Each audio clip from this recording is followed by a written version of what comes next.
नमस्कार दोस्तों। देखिए साथियों, अपन पढ़ रहे हैं अधिगम और अभिप्रेरणा, और अभी चल रहे हैं अपने अधिगम के सिद्धांत। लास्ट टाइम में इवान पी पावलोव का आपने सिद्धांत पढ़ा था, किस प्रकार से कुत्ते पर प्रयोग किया गया। ये सभी बातें अच्छे से आपने जानी होंगी। इससे पहले SR थ्योरी, थार्नडाइक का प्रयत्न व भूल का सिद्धांत आपने पढ़ा। आज पढ़ेंगे साथियों स्किनर का क्रिया प्रसूत अनुबंधन सिद्धांत है।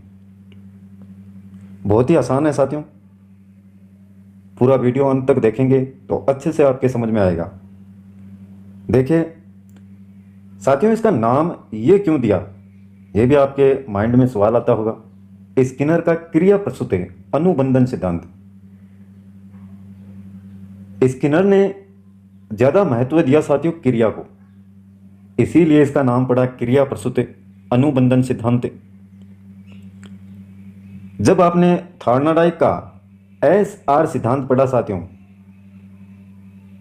उसमें उन्होंने महत्व दिया था उद्दीपक को, स्टिमुलस, और R का मतलब होता है रिस्पॉन्स यानी अनुक्रिया। SR थ्योरी ये थार्नडाइक के ध्यान में रखें, इनमें आप गलती मत कर बैठना साथियों एग्जाम में। SR और ये है आपकी RS सिद्धांत स्किनर के द्वारा, यानी रिस्पॉन्स से। यहाँ पर अनुक्रिया को महत्व दिया गया है, किससे ज़्यादा, उद्दीपक से ज़्यादा। देखिए पूरा प्रयोग। सीखने के क्रिया प्रसूत अनुबंधन सिद्धांत के प्रवर्तक हार्वर्ड विश्वविद्यालय से संबंधित प्रसिद्ध अमेरिकी मनोवैज्ञानिक ब्यूरहस फ्रेडरिक स्किनर, और शॉर्ट में BF स्किनर। तो ये नाम थोड़ा सा आपको ध्यान में रखना है, वैसे आया नहीं है एग्जाम में लेकिन आ सकता है साथियों। और किस विद्यालय से, विश्वविद्यालय से, हार्वर्ड विश्वविद्यालय से संबंधित थे ये भी ध्यान में रखें। कहाँ के ये मनोवैज्ञानिक थे, अमेरिका के, अमेरिकी मनोवैज्ञानिक। उन्होंने इस सिद्धांत का प्रतिपादन किया साथियों 1938 में, ये भी ध्यान में रखें। सन प्रत्येक आपको याद रखनी है साथियों। स्किनर के क्रिया प्रसूत अनुबंधन सिद्धांत का प्रतिपादन कब किया गया, 1938 में। इसके कुछ अन्य नाम भी हैं, वो भी देख लीजिए आप। RS थ्योरी क्यों कहा गया ये मैंने आपको बता दिया है।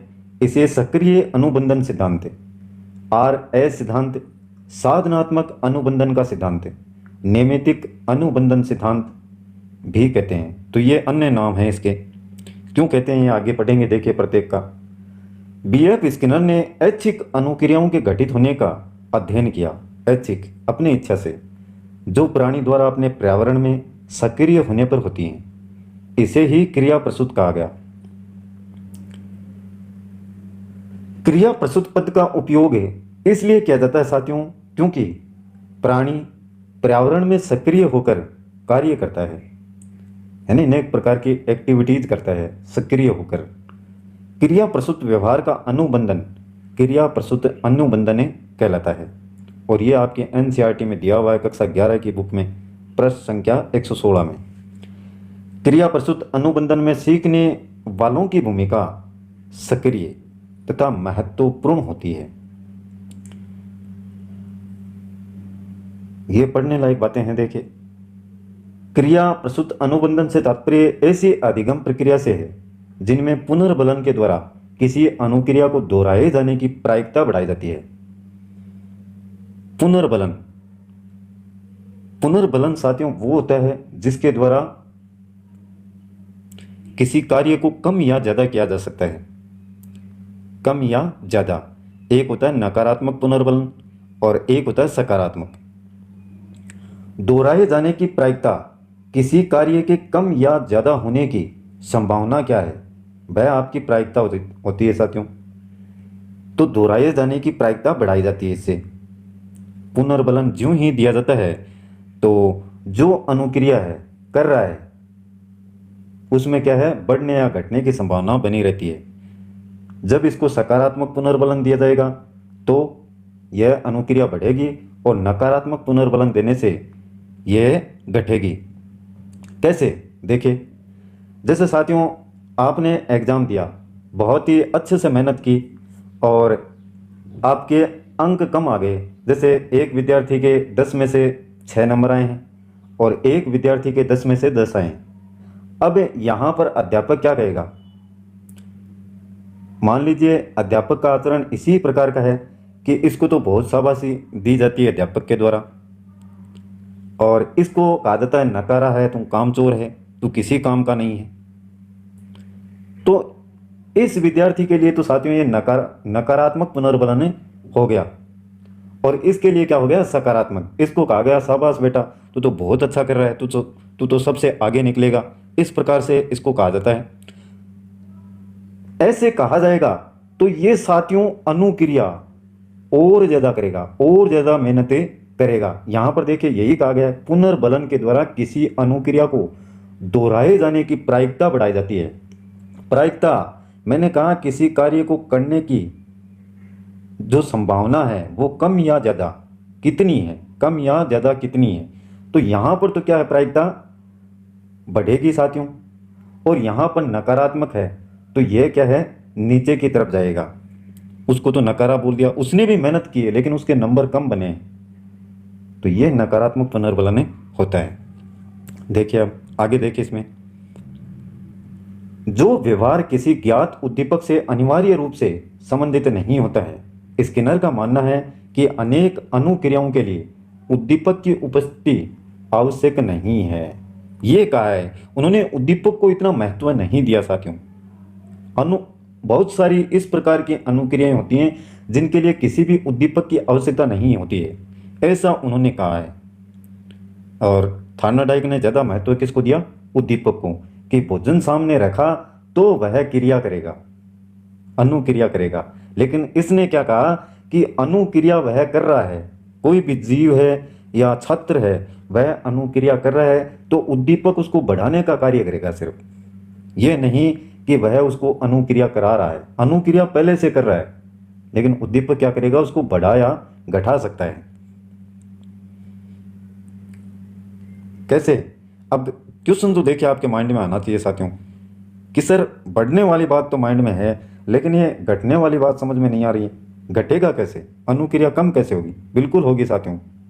कई बार क्या होता है, उद्दीपक जैसे एक ही एक प्रकार का भोजन आपके सामने रख दिया जाए, शुरुआत में आपके गुलाब जामुन रखे जाते हैं तो आप टूट के पड़ते हैं उस पर, एक दो बार खा भी लेते हैं, अनुक्रिया होगी, ये बढ़ गई। लेकिन साथियों बार बार यही गुलाब जामुन आपको खाने को दिए जाएं तो क्या ये अनुक्रिया बढ़ेगी? नहीं, आप उसकी तरफ देखेंगे भी नहीं। तो ये है साथियों। अब देखिए आगे, पुनर्बलन से प्रेरित होने वाले व्यवहार को क्रिया प्रस्तुत कहते हैं। ये ध्यान में रखें, पुनर्बलन से प्रेरित होने वाले यानी पुनर्बलन दिया गया, नकारात्मक हो चाहे सकारात्मक हो, उससे उसके व्यवहार में किस प्रकार का बदलाव आया, यह आपका क्या है? क्रिया प्रस्तुत है। क्रिया प्रस्तुत अधिगम सिद्धांत का प्रमुख आधार थार्नोडाइक द्वारा प्रतिपादित प्रभाव का नियम था, जिसके अनुसार जब किसी अनुक्रिया या व्यवहार के बाद संतोष या आनंद की अनुभूति होती है तो प्राणी उस व्यवहार को दोहराना चाहता है। यह था प्रभाव का नियम थार्नोडाइक का, और इसने क्या माना? इसी को आधार माना। इसने यह भी कहा कि मैं जैसा थार्नोडाइक साहब कह रहे हैं वैसा नहीं है ये नियम, उनके बिल्कुल विपरीत है साथियों। यानी जो कोई भी अनुक्रिया हो रही है अगर उसको उसमें आपको आनंद मिल रहा है तो आगे वह अनुक्रिया लगातार आपकी जारी रहेगी, और आनंद की अनुभूति नहीं होती है तो आप उस क्रिया को नहीं करना चाहेंगे, तो प्राणी उस व्यवहार को दोहराना चाहता है। इसके विपरीत जब किसी अनुक्रिया के पश्चात असंतोष का अनुभव होता है तो प्राणी उस व्यवहार को पुनः दोहराना नहीं चाहता है। अब देखिए प्रयोग, बहुत ही छोटा सा प्रयोग है, आराम से समझ में आ जाएगा। स्किनर का प्रथम प्रयोग ये चूहे पर किया साथियों, दो प्रयोग किए थे, एक कबूतर पर भी किया है, वो आगे देखेंगे।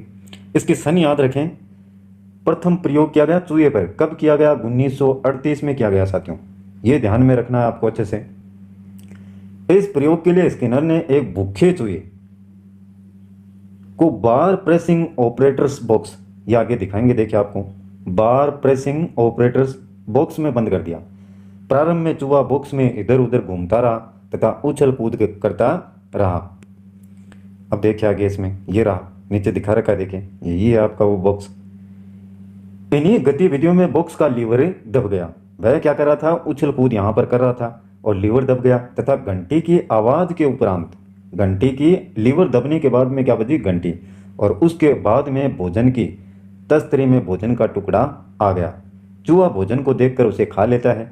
इस प्रकार के कुछ प्रयासों के बाद चूहा लीवर दबाकर तस्तरी में भोजन गिराना सीख लेता है। तो यही है सीखने का सिद्धांत। देखें, बार प्रेसिंग ऑपरेटर्स बॉक्स। यहाँ यह ज्ञातव्य है कि चूहा लीवर को दबाने के लिए पूर्ण स्वतंत्र होता है, तथा जितनी बार भी वह लीवर को दबाएगा, प्रत्येक बार ही घंटी की आवाज़ के बाद भोजन का टुकड़ा तस्तरी में उसको गिरा हुआ मिलेगा। स्किनर ने भोजन पाने के बाद समय अंतराल में लीवर को दबाने और चूहे के व्यवहार का विश्लेषण करके निष्कर्ष निकाला कि भोजन रूपी पुनर्बलन चूहे को लीवर दबाने के लिए क्या कर रहा है, प्रेरित कर रहा है। भोजन रूपी, भोजन यहाँ पर क्या है, उद्दीपक है साथियों। और इसने यही समझाने का प्रयास किया कि ये जो भोजन रूपी उद्दीपक है, ये पुनर्बलन का कार्य करता है, कोई भी क्रिया हो रही है उसके लिए, एवं पुनर्बलन के फलस्वरूप चूहा लीवर दबाकर भोजन प्राप्त करना सीख जाता है। अतः कहा जा सकता है कि यदि क्रिया के उपरांत पुनर्बलित उद्दीपक दिया जाता है तो प्राणी उसे बार बार दोहराता है, एवं इस प्रकार से मिले पुनर्बलन से ही अधिगम आपका क्या होता है, दृढ़ होता है और अधिक सीखने में मदद मिलती है, स्थायित्व प्राप्त होता है। अनुक्रिया पुरस्कार या दंड प्राप्ति का साधन बनती है, इसलिए इसे नैमित्तिक अधिगम या साधनात्मक अधिगम, इंस्ट्रूमेंटल लर्निंग कहा जाता है।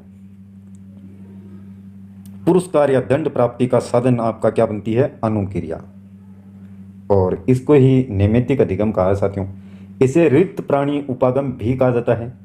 लीवर दबाने की अनुक्रिया भोजन प्राप्त करने का निमित्त है, एक साधन है। यह एनसीईआरटी में दे रखा है आपके 11वीं की बुक में। अब दूसरा प्रयोग है कबूतरों पर। देखिए, यह प्रयोग किया गया 1943 में और चूहे पर किया गया 1938 में, दोनों ही ध्यान में रखें। इसके अंतर्गत है कबूतरों पर प्रयोग करने के लिए स्किनर ने कबूतर बॉक्स, पिजन बॉक्स नामक उपकरण तैयार किया, जिसमें कबूतर अपनी चोंच के द्वारा बॉक्स में लगी एक कुंजी पर चोंच मारकर कुंजी को दबाता है तथा भोजन का दाना प्राप्त करता है। वही सेम बात हो गई, वहां पर लीवर को दबाया जाता है, भोजन मिलता है, यहाँ पर दाने मिलते हैं। अपने विभिन्न प्रयोगों से प्राप्त परिणामों के आधार पर स्किनर ने अधिगम के क्रिया प्रसूत सिद्धांत को प्रस्तुत किया। स्पष्ट है कि साथियों, क्रिया प्रसूत अनुबंधन से तात्पर्य ऐसी अधिगम प्रक्रिया से है जिसमें पुनर्बलन के द्वारा किसी अनुक्रिया के दोहराए जाने की प्रायिकता बढ़ाई जाती है, उसके कम या ज़्यादा होने की संभावना प्रायिकता है। इन्होंने इस सिद्धांत में दो प्रकार के व्यवहार यानी अनुक्रिया बताए हैं, अनुक्रिया व्यवहार या प्रतिवादी अनुक्रिया। अब देखिए ये क्या होती है, जो अनुक्रियाएं किसी उद्दीपक के कारण होती हैं उन्हें क्या कहते हैं, अनुक्रिया व्यवहार कहा जाता है। यानी इस प्रकार की अनुक्रियाएं जो किसी भी उद्दीपक, यहां पर तो उद्दीपक क्या है अपना, भोजन है, तो भोजन के कारण जो अनुक्रियाएं होती हैं वही क्या है, अनुक्रिया व्यवहार है। जैसे पिन चुभने पर हाथ हटा लेना, खाना दिखने पर लार टपकना, यहां पर खाना उद्दीपक का कार्य करेगा, यहां पर पिन चुभेगी तो जो दर्द है वह क्या है, उद्दीपक का काम करेगा। दूसरा इन्होंने बताया क्रिया प्रसूत व्यवहार। ये देखिए क्या होता है, जो अनुक्रिया स्व इच्छा से यानी स्वयं की इच्छा से बिना उद्दीपक के, उसे क्रिया प्रसूत व्यवहार कहा जाता है। स्वयं की इच्छा से हो रही है और साथ में किसी भी उद्दीपक की आवश्यकता नहीं होती है, हो तो भी ठीक है, ना हो तो भी चलेगा, उसको कहते हैं क्रिया प्रसूत व्यवहार। अनुक्रिया तो हो रही है, एक्टिविटी तो हो रही है साथियों, क्रिया को अत्यधिक महत्व दिया है, ना कि उद्दीपक को। जैसे बच्चे द्वारा खिलौने से खेलना, व्यक्ति द्वारा अपने हाथ पांव यूं ही हिलाना। तो ये इसके उदाहरण हैं। ये पिजन बॉक्स है। अब देखिए आगे क्या दे रखा है। चूहों के प्रयोग द्वारा स्किनर ने शिक्षा के क्षेत्र में 4 प्रकार का पुनर्बलन दिया। सिद्धांत में पुनर्बलन को महत्व देने वाले प्रथम मनोवैज्ञानिक कौन थे? स्किनर थे। किस प्रकार के पुनर्बलन देखिए? सतत पुनर्बलन यानी लगातार पुनर्बलन, आंशिक कभी पुनर्बलन दें और कभी नहीं, अनुपात पुनर्बलन कार्य के अनुपात में पुनर्बलन, कार्य कम किया तो थोड़ा पुनर्बलन, कार्य ज़्यादा किया तो अधिक, ये कार्य के अनुपात में। अंतराल पुनर्बलन समय के अनुसार। अब देखिए आगे। बच्चे विभिन्न प्रकार के यंत्रों जैसे रेडियो, कैमरा, टीवी आदि को चलाना नैमित्तिक अनुबंधन के सिद्धांत के आधार पर सीखते हैं। आजकल की शिक्षा इस सिद्धांत पर आधारित है, क्योंकि वर्तमान में बालक को पुनर्बलन के द्वारा अधिक अध्ययन करवाया जाता है, ना कि पिटाई करके।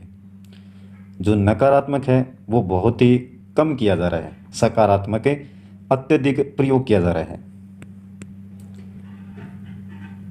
दंड थोड़ा ही दिया जाता है, आजकल बालकों को नहीं दिया जाता है, बिल्कुल कम हो गया, पहले का समय अलग था। शैक्षिक निहितार्थ देखिए। इस सिद्धांत के अनुसार अनुसरण से माता पिता तथा अध्यापकों के द्वारा पुनर्बलन देकर बालकों में वांछित व्यवहार को विकसित किया जा सकता है। जैसे साथियों, आपके माता पिता है, लगातार आपको प्रताड़ित करते हैं, तो आपका व्यवहार कैसा होगा? बहुत ही चिड़चिड़ापन वाला। आप भी हर एक से झगड़ते हुए मिलेंगे, हमेशा आपके दिमाग में कुछ न कुछ अलग ही चलता रहेगा, अन्य छात्रों से हटके। अध्यापक किसी बच्चे की पिटाई करते हैं, उसको डराते हैं, दंडित करते हैं, तो भी इसी प्रकार की एक्टिविटीज़ देखने को मिलती हैं। लेकिन साथियों, आपको आपके माता पिता के द्वारा अच्छी अच्छी बातें बताई जाती हैं, पॉजिटिव आपको मोटिवेशन दिए जाते हैं, चाहे अध्यापक हो या माता पिता, तो आपका व्यवहार अलग ही देखने को मिलेगा। तो इसको विकसित इस प्रकार से किया जा सकता है। वांछित अनुक्रियाओं के पुनर्बलीकरण से बालकों, विशेषकर छोटे बालकों को प्रोत्साहन मिलता है, जिससे वह उत्तेजित व्यवहार करते हैं। यह पढ़ने वाली बातें हैं, आसानी से आपके समझ में आ जाएंगे साथियों। ये सिद्धांत अच्छे कार्य, सफलता अथवा वांछनीय व्यवहार के लिए तत्काल पुनर्बलन देने पर बल देता है। अभिकर्मित अनुदेशन का प्रतिपादन तथा शिक्षण मशीन का विकास इस सिद्धांत के व्यवहारिक उपयोग का ही परिणाम है। अभिकर्मित अनुदेशन 1954 में शिक्षा के क्षेत्र में आया। यह क्रिया प्रसूत सिद्धांत पर ही आधारित है। ये आगे पढ़ेंगे, देखिए अपन। छठा दे रखा है, गणित में पहाड़े तथा भाषा में वर्तनी याद कराते समय इस सिद्धांत का प्रयोग किया जा सकता है। यह सिद्धांत शिक्षा प्रक्रिया में अभिप्रेरणा के महत्व तथा आवश्यकता पर बल देता है। व्यवहार प्री मार्जन में सहायक है उसको बढ़ाने में। अब देखिए ये अभिकर्मित अनुदेशन, यह सिद्धांत B.F. स्किनर ने दिया। यह एक ऐसी व्यवस्था है जिसमें कोई भी शिक्षक एक निश्चित पाठ्य वस्तु का निर्माण करता है, पढ़ने योग्य सामग्री, एवं बालक शिक्षक की सहायता के बिना अपनी गति से पाठ्य वस्तु के छोटे छोटे भाग करके अधिगम करते हुए स्वयं सीखता है। शिक्षक पाठ्य वस्तु का निर्माण करता है, लेकिन साथियों बालक क्या है, शिक्षक की सहायता के बिना ही अपनी गति से पाठ्य वस्तु, जो पाठ्य वस्तु पढ़ने योग्य सामग्री दी है, उसके छोटे छोटे भाग करके अधिगम करते हुए स्वयं ही क्या करता है, सीखता है। इसके अंतर्गत किसी भी वस्तु या पाठ को छोटे छोटे भागों में बांटकर पढ़ना या सीखना या अध्ययन करना, यही आपका क्या कहलाता है, अभिकर्मित अनुदेशन कहलाता है। और इसके 4 प्रकार होते हैं साथियों। देखिए, पहला है रेखीय अभिकर्मित अनुदेशन। इसके प्रवर्तक भी कौन है, स्किनर ही हैं। इन्होंने पुनर्बलन पर बल दिया। रेखीय अभिकर्मित अनुदेशन में बालक पूर्व ज्ञान से, पहले के ज्ञान से नए ज्ञान की ओर बढ़ते हुए अधिगम करता है एवं बालक को निरंतर पुनर्बलन की प्राप्ति होती है। यह आपका रेखीय अभिक्रमित है। रेखीय अभिक्रमित अनुदेशन में साथियों पूर्व ज्ञान से नए ज्ञान की ओर बच्चा है, विद्यार्थी है, वो बढ़ता है। ये ध्यान में रखें, पूर्व ज्ञान से नए ज्ञान की ओर। प्रवर्तक स्किनर हैं इसके। साक्य अभिक्रमित अनुदेशन में देखिए क्या होता है, इसके प्रवर्तक नॉर्मन ए काउटर हैं, क्राउटर। ये इनके जो प्रवर्तक हैं उनका नाम आपको ध्यान में रखना है साथियों। इन्होंने समस्या के निदान व उपचार पर बल दिया। इस अनुदेशन में बालक की समस्या को जानकर उपचार किया जाता है। समस्या के कारणों को जानना क्या कहलाता है, निदान, और उचित समाधान करना उपचार कहलाता है। समस्या के कारणों को जानना, किस प्रकार की समस्या है, ये तो हो गया निदान, और जो समस्या है उसका उचित समाधान करना, ये उसका उपचार है। अब देखिए इसमें अगला तीसरा है साथियों मैथमेटिक्स अभिक्रमित अनुदेशन, और इसके प्रवर्तक हैं गिलबर्ट। इन्होंने पाठ्य वस्तु के स्वामित्व पर बल दिया। गिलबर्ट के अनुसार किसी भी बालक को 3 नियमों की सहायता से अधिगम करवाना चाहिए, क्योंकि इससे बालक का विषय वस्तु पर स्वामित्व स्थापित हो जाता है। देखिए कौन कौन से हैं ये 3। श्रृंखला का नियम, सामान्यीकरण का नियम और विभेदीकरण का नियम। यानी एक निश्चित श्रृंखला में वह क्रिया करे, सामान्यीकरण उसको अच्छे से समझे, उसमें विभेद करना सीखे।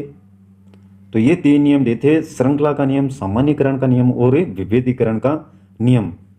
इनसे अधिगम बालक को करवाना चाहिए, ऐसा कहा गिलबर्ट ने।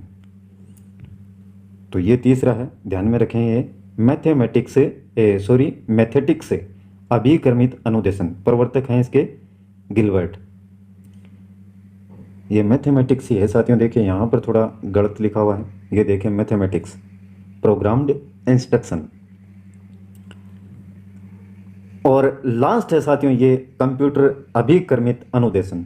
इसमें अधिगम करता कंप्यूटर में वांछित अनुदेशनों के आधार पर तैयार पैकेज, जैसे गणित या अन्य विषयों के विभिन्न प्रकरणों पर कंप्यूटर द्वारा तैयार प्रोग्राम को स्वयं कंप्यूटर में लोड करता है तथा उसे प्रारंभ कर किसी प्रकरण में एक एक पद को पढ़कर उसमें लिखे प्रश्नों की अनुक्रिया करता चला जाता है। और इस अनुदेशन में उक्त तीनों प्रकार के अनुदेशन का प्रयोग किया जा सकता है। तो यह कंप्यूटर अभिक्रमित अनुदेशन है। सबसे पहले आपको इसकी परिभाषा अच्छे से याद रहनी चाहिए, फिर आसानी से ये चारों समझ में आ जाएंगे। तो ये था साथियों BF स्किनर का प्रयोग सिद्धांत।